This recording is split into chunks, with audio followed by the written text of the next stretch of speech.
നിറവിലേക്ക് സ്വാഗതം. എന്നെ പ്രതി മനുഷ്യർ നിങ്ങളെ അവഹേളിക്കുകയും എല്ലാവിധ തിന്മകളും നിങ്ങൾക്കെതിരെ വ്യാജമായി പറയുകയും ചെയ്യുമ്പോൾ നിങ്ങൾ ഭാഗ്യവാന്മാർ. നിങ്ങൾ ആനന്ദിച്ചാഹ്ലാദിക്കുവിൻ. സ്വർഗത്തിൽ നിങ്ങളുടെ പ്രതിഫലം വലുതായിരിക്കും. വിശുദ്ധ മത്തായി ശ്ലീഹയുടെ ഈ വാക്കുകൾ ഹൃദയത്തിൽ സ്മരിച്ചുകൊണ്ട് നമുക്ക് നിറവാരംഭിക്കാം. അൽക്ക ബെഞ്ചമിൻ ആലപിക്കുന്ന കാറ്റേ കടലേ വാ എന്ന ഗാനമാണ് ആദ്യം.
വിഭാഗീയ ചിന്തകളെക്കുറിച്ചാണ് ഫാദർ സിറിയക്കോട്ടയിൽ ഇന്ന് നമ്മോട് സംസാരിക്കുന്നത്. കാണാം തോട്ട്സ് ഫോർ ലൈഫ്.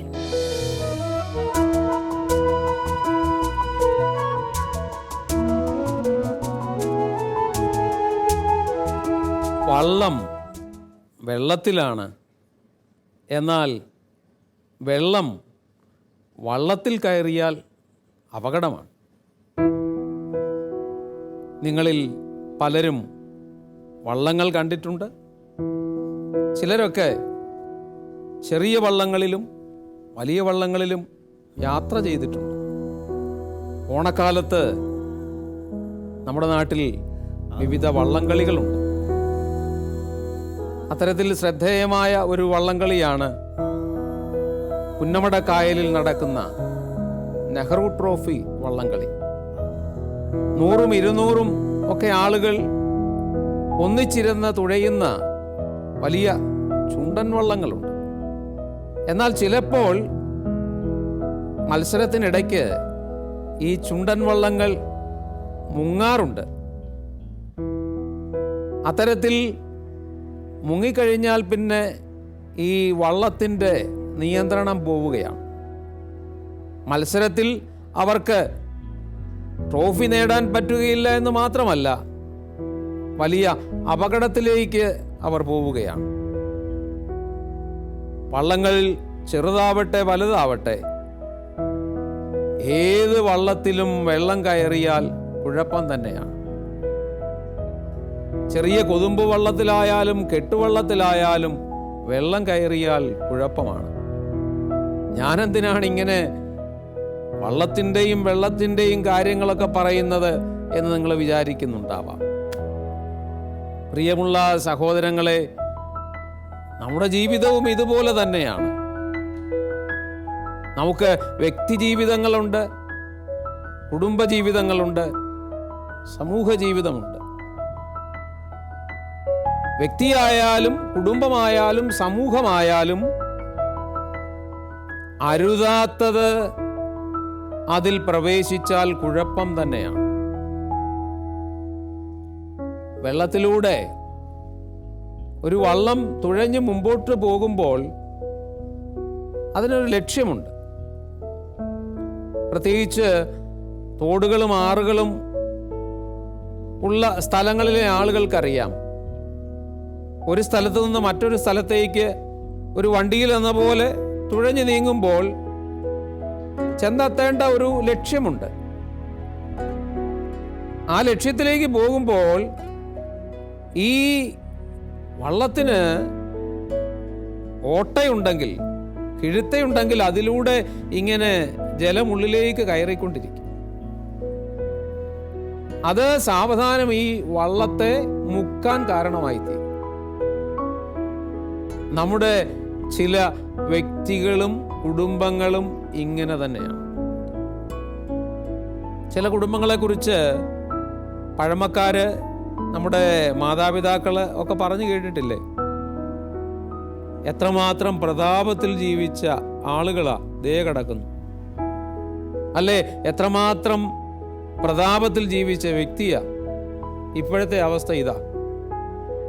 അവരുടെ ജീവിത ചരിത്രം പരിശോധിക്കുമ്പോൾ നമുക്ക് മനസ്സിലാകും, അവരുടെ ജീവിതത്തിൽ അല്ലെങ്കിൽ അവരുടെ കുടുംബത്തിൽ ഇതുപോലെ ഓട്ടകൾ അല്ലെങ്കിൽ കിഴുത്തകൾ വന്നു. ആ കിഴുത്തയിലൂടെ അരുതാത്ത പലതും അവരുടെ ജീവിതത്തിലേക്ക് പ്രവേശിച്ചു. അത് അവരെ കയത്തിലേക്ക് കൊണ്ടുപോയി, നാശത്തിലേക്ക് കൊണ്ടുപോയി. ഞാനിത് പറയുമ്പോൾ പല കാര്യങ്ങളും ചിന്തിക്കുന്നുണ്ടാവും. എന്താ ഈ ഓട്ട? അല്ലെങ്കിൽ എന്താണ് ഈ കിഴുത്ത? എന്താണ് ഈ വെള്ളം? വിഭാഗീയ ചിന്തയാണ് ഈ ഓട്ട എന്ന് പറയുന്നത്. എവിടെ ഭിന്നതയുണ്ടാകുന്നുവോ അവിടെ തിന്മ കടന്നു വരും. പ്രതാപത്തിലായിരുന്ന കുടുംബങ്ങളെ കുറിച്ച് നമ്മൾ ചിന്തിക്കുമ്പോൾ നമുക്കറിയാമല്ലോ, അവിടെ വിഭാഗീയത ഉണ്ടാവുന്നു. വിഭാഗീയത ഉണ്ടായി കഴിയുമ്പോൾ അവിടെ നാശം ഉണ്ടാവുകയാണ്. നമുക്ക് കുട്ടിക്കാലത്ത് കേൾക്കാനിടയായ ഒരു കഥയുണ്ടല്ലോ. അത് 2 ആട്ടിൻകുട്ടികളുടെ കഥയാണ്. കൗശലക്കാരനായ കുറുക്കന് ഈ ആട്ടിൻകുട്ടികളെ തിന്നണം, അല്ലെങ്കിൽ അവയുടെ രക്തം കുടിക്കണം. ഈ കൗശലക്കാരൻ എന്താ ചെയ്തത്? ഒന്നിച്ച് നടന്നിരുന്ന ഈ ആട്ടിൻകുട്ടികളെ തമ്മിലടിപ്പിച്ചു. നിങ്ങളിൽ ആർക്കാ ബലം എന്ന് ചോദിച്ചു. അപ്പോ ഒരാട്ടിൻകുട്ടി പറഞ്ഞു എനിക്കാ ബലം, മറ്റത് പറഞ്ഞു എനിക്കാ ബലം. എന്നാ നിങ്ങളതൊന്ന് കാണിച്ച് എന്ന് കുറുക്കൻ പറഞ്ഞു. കൗശലക്കാരനല്ലേ. കുറുക്കൻ പറഞ്ഞതുപോലെ ഈ ആടുകൾ അന്യോന്യം വഴക്ക് കൂടാൻ തുടങ്ങി. അങ്ങനെ അതിൻ്റെ രക്തം ഒലിച്ചു വന്നപ്പോൾ ഈ കൗശലക്കാരൻ കുറുക്കന് വലിയ സന്തോഷമായി. കുറുക്കൻ എന്ത് ചെയ്തു? ഈ രക്തം ആർത്തിയോടെ കുടിച്ചു. ആടുകൾ തമ്മിലുള്ള വഴക്ക് പിന്നെയും കൂടി കൂടി വന്നു. അവസാനം ദാ ഈ ആടുകൾ രണ്ടും ചത്ത് അവിടെ വീഴുകയാണ്. കുറുക്കന് വലിയ സന്തോഷമായി. രക്തം കുടിക്കുക മാത്രമല്ല, ഇതിനെ ഭക്ഷിക്കുകയുമാവാം. പ്രിയ സഹോദരീ സഹോദരന്മാരെ, എവിടെയൊക്കെ വിഭാഗീയത, ഭിന്നത വരുന്നുണ്ടോ അവിടെയെല്ലാം പിശാച് കടന്നു വരും. പിശാചിന് കടന്നു വരാനുള്ള ഓട്ടയാണ് വിഭാഗീയത എന്ന് പറയുന്നത്. ഞാൻ ഓർക്കുന്നത് എനിക്ക് നല്ല പരിചയമുള്ള ഒരു കുടുംബത്തെയാണ്. ഒരുപക്ഷെ പേരും വീട്ടുപേരും ഒക്കെ പറയുമ്പോൾ നിങ്ങൾ ആ കുടുംബത്തെ മനസ്സിലാക്കിയെന്ന് വരും. അതുകൊണ്ട് ഞാൻ അതൊന്നും പറയുന്നില്ല. ആ കുടുംബത്തിൻ്റെ ചിത്രം എൻ്റെ മനസ്സിലുണ്ട്. കേരള ചരിത്രത്തിൽ തന്നെ എഴുതി ചേർക്കേണ്ടുന്ന കുടുംബപ്പേരുള്ള ഒരു കുടുംബമാണ്. സ്വത്തേറെ ഉണ്ടായിരുന്നു. പൂർവികരായിട്ട് സമ്പാദിച്ചു കൊടുത്ത സ്വത്താണ്. ഇവരെ സംബന്ധിച്ചിടത്തോളം ഈ സൗഭാഗ്യമൊക്കെ ഭാവിയിൽ നന്മയുണ്ടാകാൻ ഉപയോഗിക്കേണ്ടതിന് പകരം തിന്മ കടന്നു വരാനുള്ള മാർഗമായി ഉപയോഗിച്ചു. തങ്ങളുടെ പൂർവികർ ചെയ്യാത്ത പല തിന്മകളും അവർ ചെയ്തു. എനിക്കറിയാം, അവരുടെ പൂർവ്വപിതാക്കന്മാരൊന്നും മദ്യപാനികളായിരുന്നില്ല. പക്ഷേ അധികം വേദനയില്ലാത്ത ഈ പണവും സൗഭാഗ്യവും ഒക്കെ അവർ തങ്ങളുടെ സുഖത്തിന് വേണ്ടി വിനിയോഗിക്കാൻ തുടങ്ങി. വീട്ടിലിരുന്നും ഷാപ്പിൽ പോയും കുടിക്കാൻ തുടങ്ങി. ഒറ്റയ്ക്കും കൂട്ടുകൂടിയും കുടിക്കാൻ തുടങ്ങി. മദ്യപാനത്തിൻ്റെ പിന്നാലെ വരുന്ന കുടുംബാംഗങ്ങൾക്ക് ചേരാത്ത ചില തിന്മകളുണ്ടല്ലോ, ആ തിന്മകളിലേക്ക് സാവധാനം പോയി തുടങ്ങി. അങ്ങനെ സ്വന്തം കുടുംബത്തിൽ മാത്രമല്ല, അയൽപക്കങ്ങളിലും തങ്ങളുടേതെന്ന് പറയാൻ മക്കളുണ്ടായി തുടങ്ങി. കേസും വഴക്കുമൊക്കെയായി. ഈ വഴിക്ക് തന്നെ സഹോദരങ്ങൾ തമ്മിൽ സ്വത്തിനെ കുറിച്ച് വലിയ വാഗ്വാദവും വഴക്കുമായി. ആ കുടുംബം തകരാൻ ഒത്തിരി സമയമെടുത്തില്ല. പ്രിയമുള്ള സഹോദരീ സഹോദരന്മാരെ, നാം ഇന്ന് ജീവിക്കുന്ന ലോകം നന്മയിലേക്ക് നമ്മെ വളർത്തേണ്ടുന്ന ലോകമാണ്. പക്ഷേ തിന്മയുടെ ശക്തി നമ്മുടെ തൊട്ടടുത്ത് തന്നെയുണ്ട്. നമ്മിൽ എപ്പോഴാണോ വിഭാഗീയത ഉണ്ടാവുന്നത്, അവിടെ തിന്മ കടന്നുകൂടുക തന്നെ ചെയ്യും. ഞാനിത് പറയുമ്പോൾ നിങ്ങളിൽ ചിലർ ചിന്തിക്കും, വിവിധ അഭിപ്രായങ്ങൾ പറയുന്നത് കുഴപ്പമാണല്ലോ. അങ്ങനെയല്ല. ഒരു കുടുംബമാണെങ്കിൽ, ഒരു സമൂഹമാണെങ്കിൽ വിവിധ അഭിപ്രായങ്ങൾ ഉണ്ടാവും. കത്തോലിക്ക സഭയുടെ ചരിത്രം പരിശോധിച്ചാലും ഇത് നമുക്ക് മനസ്സിലാകും. കത്തോലിക്ക സഭയിൽ വിവിധ അഭിപ്രായങ്ങൾ അതിൻ്റെ ആരംഭകാലം മുതലുണ്ടായിരുന്നു. പക്ഷേ ആ അഭിപ്രായങ്ങൾ വിഭാഗീയതയ്ക്ക് കാരണമായില്ല. എന്നാണോ അഭിപ്രായ വ്യത്യാസങ്ങൾ ചേരിതിരിയാനും വിഭാഗീയത ഉണ്ടാക്കാനും കാരണമായി തീരുന്നത്, അവിടെ നാശം ഉണ്ടാവും. അതുകൊണ്ട് ഒരു കുടുംബത്തെ സംബന്ധിച്ചിടത്തോളം, ഒരു വ്യക്തിയെ സംബന്ധിച്ചിടത്തോളം, ഒരു സമൂഹത്തെ സംബന്ധിച്ചിടത്തോളം ശൈഥില്യം ഉണ്ടാകുന്നത് ആ വ്യക്തിക്കും കുടുംബത്തിനും സമൂഹത്തിനും ചേരാത്ത തിന്മ, ലൗകികത ഉള്ളിലേക്ക് വരുമ്പോഴാണ്. അത് മദ്യത്തിൻ്റെ രൂപത്തിലാവാം, അല്ലെങ്കിൽ വേശ്യാവൃത്തിയുടെ രൂപത്തിലാവാം, പണാസക്തിയുടെ രൂപത്തിലാവാം, ഏതു വിധത്തിലുമാകാം. ദൈവം നമ്മെ സൃഷ്ടിച്ചത് നാം ഒരുമയോടെ പോകാനാണ്. നമുക്കെല്ലാവർക്കും അറിയാം, വ്യക്തിയില്ലെങ്കിൽ കുടുംബമില്ല, കുടുംബമില്ലെങ്കിൽ സമൂഹമില്ല, സമൂഹമില്ലെങ്കിൽ രാഷ്ട്രമില്ല.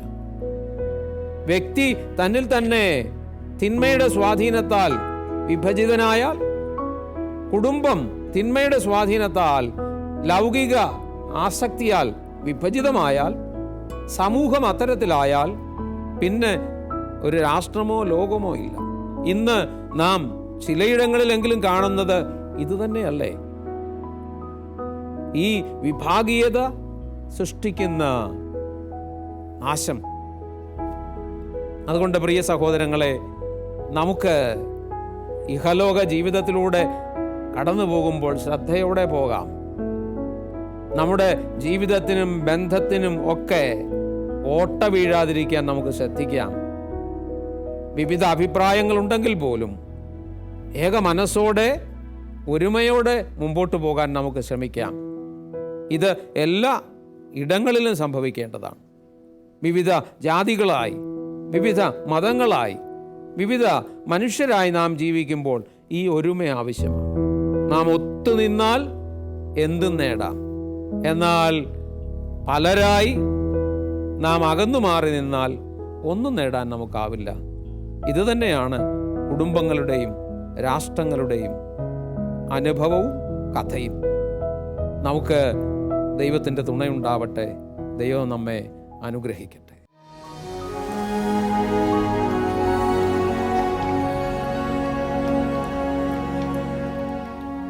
പോസിറ്റീവ് വൈബ്സിൽ പുതിയൊരു വീഡിയോയുമായി നിഷ ചേച്ചി റെഡിയാണ്.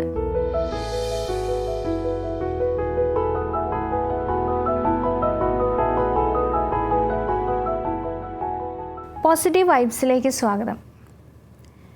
ജീവിതത്തിൽ എപ്പോഴെങ്കിലും കിട്ടാതെ പോയ അംഗീകാരങ്ങളെക്കുറിച്ച് ഓർത്ത്, അല്ലെങ്കിൽ നഷ്ടപ്പെട്ടു പോയ അവസരങ്ങളെക്കുറിച്ച് ഓർത്ത് ദുഃഖിക്കുന്നവരാണോ നിങ്ങൾ? ഒരു വീഡിയോ കണ്ടു നോക്കാം.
പരിശീലന കാലഘട്ടത്തിൽ തൻ്റെ പരിശീലകരെ എപ്പോഴും നിരാശപ്പെടുത്തുകയും വിജയിക്കാൻ സാധിക്കാതെ വരികയും ചെയ്ത ഒരു കഥാപാത്രമാണ് നമ്മുടെ ഈ ഷോർട്ട് ഫിലിമിലുള്ളത്. താൻ ആഗ്രഹിച്ച അംഗീകാരം, വിജയം നേടാൻ സാധിക്കാതെ അതിൻ്റെ ദുഃഖത്തിൽ നിൽക്കുമ്പോഴും തൊട്ടു മുന്നിൽ വന്ന ഒരു അവസരം പാഴാക്കാതിരിക്കാനുള്ള മനസാന്നിധ്യം ഇതിലെ കഥാപാത്രമായ ഒരു കൊച്ചു നായ്ക്കുട്ടിയിൽ നമ്മൾ കാണുന്നുണ്ട്.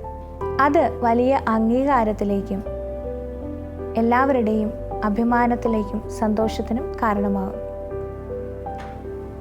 ഇത് പലപ്പോഴും നമ്മുടെ ജീവിതത്തിലും ബാധകമാണ്. നമ്മൾ ആഗ്രഹിച്ച സമയത്ത്, നമ്മൾ ആഗ്രഹിച്ച രീതിയിൽ പല നേട്ടങ്ങളും കൈവരിക്കാൻ സാധിക്കാതെ പോയിട്ടുണ്ടാകും.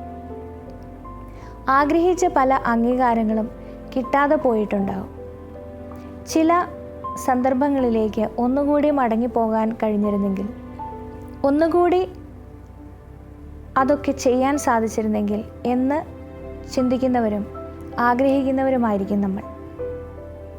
ചില വ്യക്തികൾ ഭൂതകാലത്തിൽ സംഭവിച്ച പരാജയങ്ങൾ ഓർത്ത് ഇനി എനിക്കൊന്നിനും കഴിയില്ല, ഇനി ഒരവസരത്തെയും ഞാൻ ഉപയോഗിക്കില്ല എന്ന് കരുതി ഒതുങ്ങിപ്പോകുന്നവരായിരിക്കും.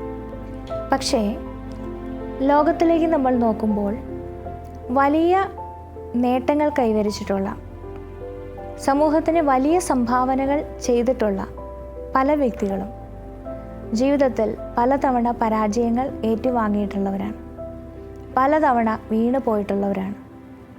കഴിഞ്ഞു പോയ സാഹചര്യങ്ങളെക്കുറിച്ച്, നഷ്ടപ്പെട്ടു പോയ അവസരങ്ങളെക്കുറിച്ച് നിരാശപ്പെടാതെ വീണ്ടും മുൻപിൽ വന്ന അവസരങ്ങൾ ഉപയോഗിച്ചതുകൊണ്ടാണ് അവർക്ക് ജീവിതത്തിൽ വലിയ നേട്ടങ്ങൾ പിന്നീട് കൈവരിക്കാൻ സാധിച്ചത്.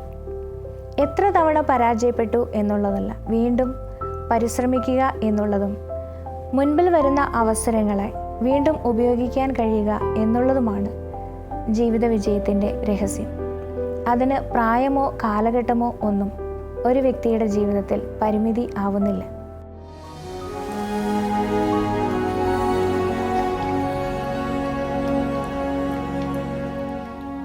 വിശുദ്ധ മത്തായി ശ്ലീഹയുടെ വാക്കുകൾ ഒരിക്കൽ കൂടി ഓർമ്മിപ്പിക്കുന്നു.